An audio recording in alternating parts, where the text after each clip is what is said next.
dears. Today I will tell you another story about macabre Tinder encounters. Get ready, put on your headphones, and say your prayers. There are places where silence doesn't comfort. It oppresses, suffocates, and lingers like a predator in the shadows. Ethan learned this the hard way. Ethan was an ordinary guy, 29 years old, living a quiet life in the suburbs of Portland, Oregon. His days revolved around his remote job as a graphic designer and solo hobbies like sketching and hiking the forest trails nearby. He wasn't one to take risks or chase adventure. But then came Claire. They matched on a dating app, and Claire was like no one he'd ever met. She was strikingly beautiful, with an air of mystery that drew him in. Their conversations were effortless, and Ethan found himself looking forward to their nightly chats. She spoke of her love for antiques and old estates, saying she cherished the history passed down through generations. One night, she mentioned a house. "It's been in my family forever," she said. "My great-great-grandfather built it himself. It's incredible, isolated, full of stories. You should come see it sometime." At first, Ethan laughed off the suggestion. Driving to a secluded house deep in the woods to meet someone he'd only seen in pictures sounded like the beginning of a bad movie. But Claire had a way of making him feel at ease, of dissolving his doubts with her charm. When she invited him to spend a weekend at the house, promising an unforgettable experience, he said yes. The drive took him further away from the city than he'd expected. After hours on winding back roads, he finally found the address Claire had sent. He turned onto a dirt path that snaked through towering pines, their branches closing in overhead like a tunnel. When the house came into view, Ethan's breath caught. It wasn't just a house, it was a mansion, a towering Victorian structure, its dark silhouette shrouded in mist. Heavy curtains covered every window, giving the impression that the house itself was hiding something.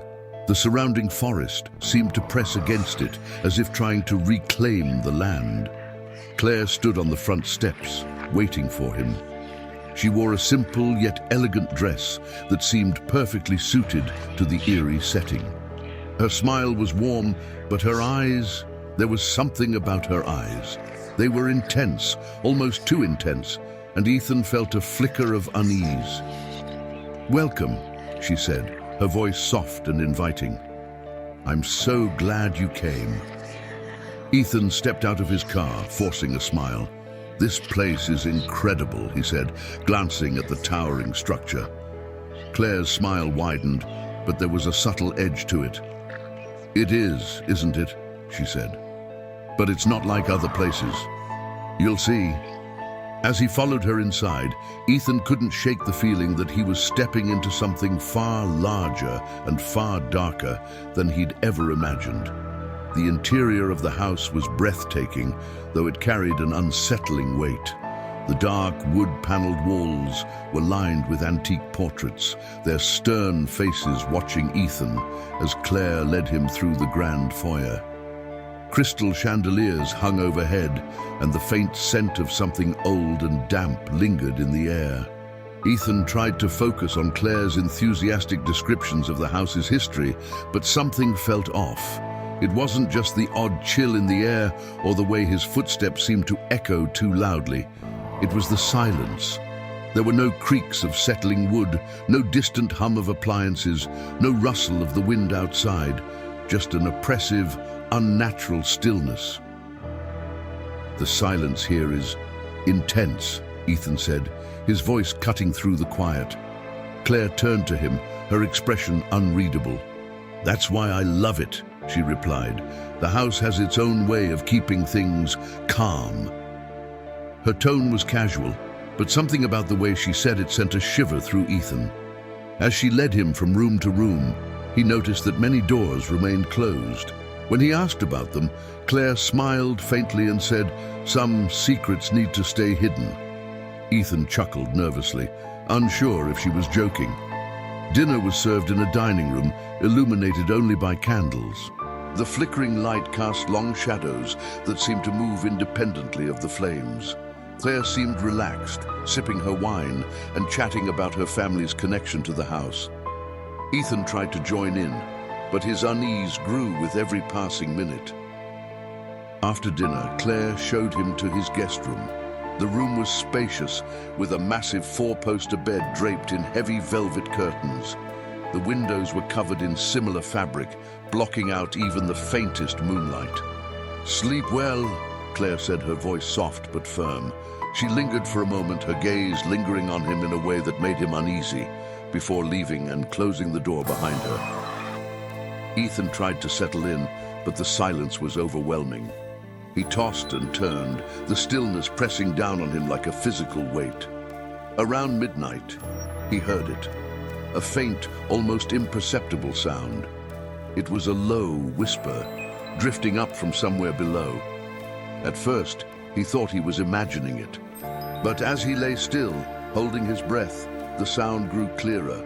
It wasn't just one voice, it was several, murmuring in a strange, rhythmic cadence.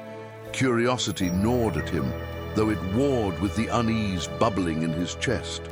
Unable to resist, Ethan got out of bed and opened the door.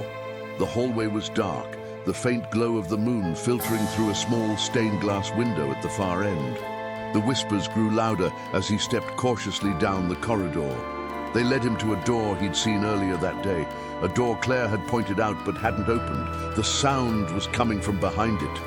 Ethan hesitated, his hand hovering over the doorknob. He leaned in closer, pressing his ear to the wood. The voices were clearer now, though he couldn't make out the words. They spoke in a strange, almost melodic rhythm, like a chant in a language he didn't understand. As he stepped back, something on the floor caught his eye. A faint glint of metal, a key sitting just in front of the door. His pulse quickened. The logical part of his brain screamed at him to turn around, to wake Claire and demand answers. But a deeper, irrational part of him wanted to know. He picked up the key, its cold weight heavy in his hand. The lock clicked loudly as he turned the key, the sound echoing in the unnatural silence. The door creaked open, revealing a room shrouded in darkness. The air inside was colder, and a faint draft brushed past Ethan, carrying with it a metallic tang that made him shiver. He stepped inside, his eyes adjusting to the dim light. The room was nearly empty, save for a single chair in the center. A quilt was draped neatly over it, and the floor around the chair was marked with strange symbols drawn in white. In the corner stood a tall mirror, its surface coated in a thin layer of dust. Despite the dimness, the mirror seemed to reflect the room with unsettling clarity. Ethan's gaze was drawn to the chair.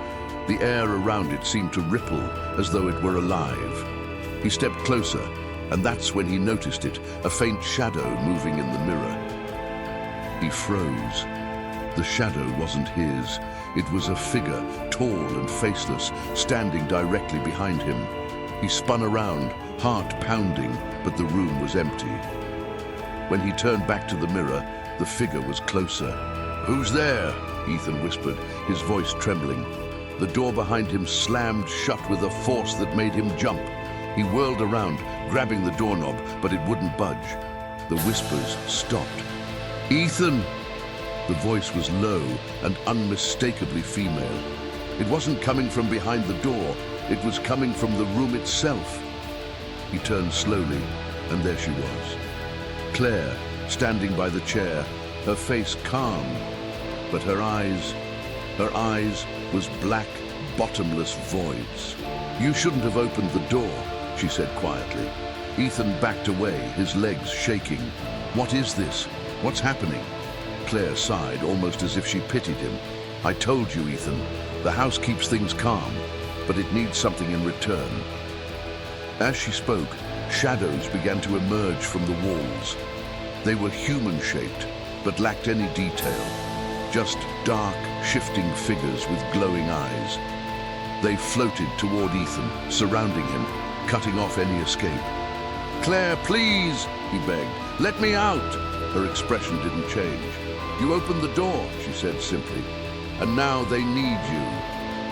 The shadows moved closer, and Ethan's screams echoed through the room, swallowed whole by the silence that followed. The room seemed to shrink around Ethan as the shadows closed in, their glowing eyes fixed on him. His back pressed against the locked door, the cold wood biting into his skin. The air was thick, oppressive, like he was breathing through water. "Claire, what the hell is going on?" he shouted, his voice trembling. "What are these things?" Claire stood by the chair, her silhouette still and unnervingly calm. Her eyes, those bottomless black pits, glimmered faintly as she tilted her head. "I told you," she said softly. "The house has its rules. You broke them." Ethan's panic was rising, but he fought to keep control. "I didn't know. I didn't." "You touched what wasn't yours to touch," Claire interrupted, her voice taking on an eerie resonance. "And now, they've seen you." The shadows moved closer, gliding silently across the floor like smoke. Their shapes twisted and rippled, human yet inhuman, their glowing eyes burning into Ethan's mind. He reached out instinctively to shove one away, but his hand passed through it as if it wasn't there. Except it was. A searing cold radiated from the shadow, spreading up his arm and into his chest. He stumbled back, gasping, clutching his wrist. It felt like ice was coursing through his veins. In the corner of his eye, he caught his reflection in the mirror. At first, it was just him, pale, terrified, drenched in sweat. But then, the image shifted. It wasn't him anymore. The figure in the mirror was one of the shadows, its eyes glowing faintly, its face twisted into a malevolent grin. It reached out toward him, not toward the reflection, but toward him. "No," Ethan whispered, shaking his head. "No, this isn't real." The shadow in the mirror mimicked his movements, stepping closer with every frantic breath he took. Its grin widened unnaturally, stretching beyond the limits of a human face. Desperation clawed at Ethan's mind. He turned to Claire, pleading, "Please, I don't belong here, let me go." Claire didn't move. Her expression was cold, detached, almost sad. "You opened the door," she repeated. "They need you now." The shadows lunged. Ethan screamed as they enveloped him, their freezing touch stealing the breath from his lungs. He felt them pulling, tugging at something deep inside him, his very essence. The glow of their eyes grew brighter, burning into his vision, as if branding him. "No!" Ethan roared, his survival instincts kicking in. His hands scrambled against the doorframe, desperate for anything to use as a weapon. His fingers found the edge of a heavy candlestick, cold and solid. With all his strength, he spun and hurled it at the mirror. The impact was deafening. The glass shattered into 1,000 jagged shards, each piece catching the faint light and scattering it across the room. For a brief, fleeting moment, the shadows recoiled, their forms twisting and writhing as if in agony. The pressure on Ethan's chest lifted, and he gasped for air, stumbling to his knees, but the reprieve was short-lived. From the shards of the mirror, the glowing eyes reappeared, more numerous than before. The shadows had multiplied, their whispers rising into a cacophony of incomprehensible voices. Ethan crawled to the door, frantically pulling himself up. This time, when he turned the knob, it opened effortlessly, as though it had never been locked. He didn't pause to question it. He bolted out of the room and into the dark hallway, his breath ragged and his heart pounding in his ears. The whispers followed him, growing louder, almost mocking. The house seemed to shift as he ran, the once grand hallways now stretching into a disorienting labyrinth. Doors appeared where there hadn't been any before, their frames yawning open into black voids. Ethan fought the urge to look back. He didn't want to see if the shadows were chasing him. He reached the grand staircase, practically leaping down the steps two at a time. The foyer loomed ahead, the massive double doors to the outside just within reach. As he grabbed the handle, he hesitated, just for a fraction of a second. A whisper came from directly behind him, low and clear. "You can't leave." Ethan wrenched the door open and stumbled out into the cold night air. The forest was silent, but it was a different kind of silence. Natural, not the suffocating stillness of the house. He sprinted to his car, fumbling with his keys as he threw himself inside. The engine roared to life, and he slammed the gas pedal, tearing down the dirt road without looking back. As the mansion disappeared into the mist, Ethan's mind raced, trying to process what had just happened. But the truth was undeniable. The house wasn't just a place, it was alive, and it had let him go for now. Ethan never truly escaped. He returned to Portland, but life as he knew it was over. The house, its silence, its shadows, and its terrible secrets had followed him. For the first few days, Ethan avoided his reflection. Every mirror, every glossy surface seemed to pulse with a faint, unnatural glow. He covered them with blankets, turned them to face the wall, and avoided glancing at windows after dark. But even without mirrors, the shadows found him. At night, he would lie awake in his small apartment, staring at the ceiling.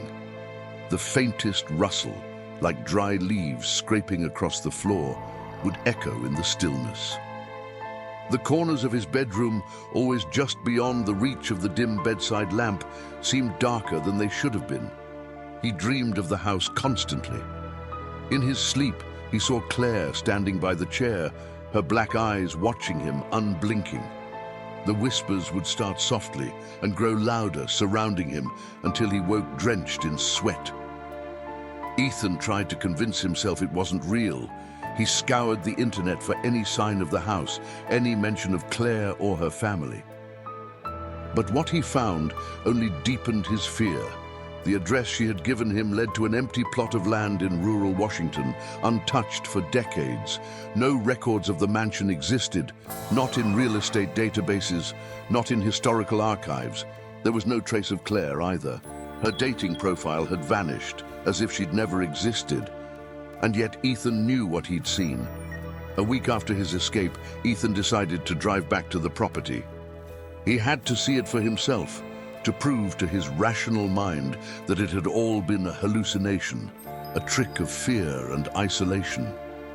The drive was longer than he remembered. As he wound through the same lonely back roads, an oppressive sense of déjà vu settled over him. When he reached the location, his stomach dropped. There was nothing there. The forest pressed close, thick and silent, but the mansion was gone.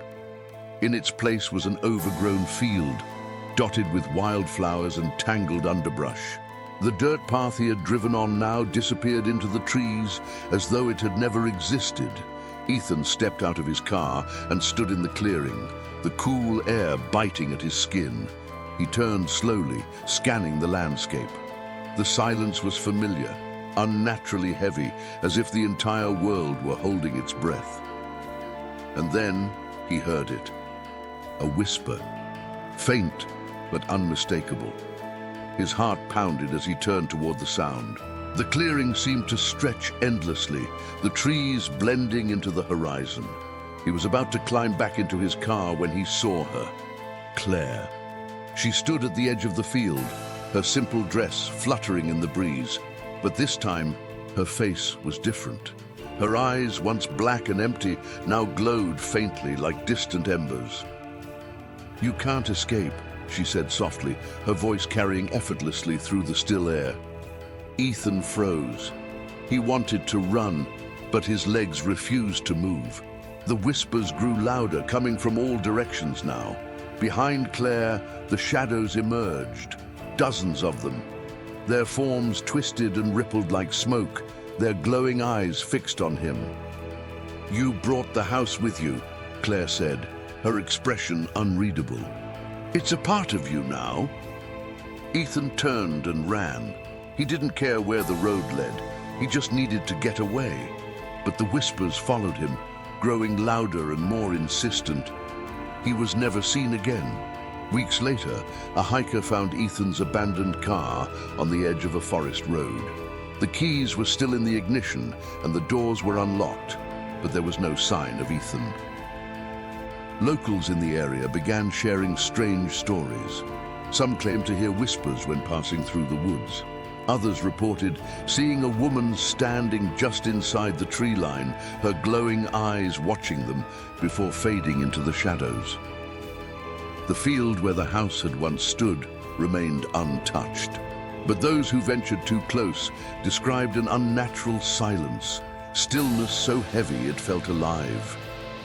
In the dead of night, when the wind died and the world grew quiet, some swore they saw lights flickering deep within the trees, like candles burning in distant windows, and if you listened closely, you might hear it, the faintest sound of whispers waiting for someone foolish enough to answer the call.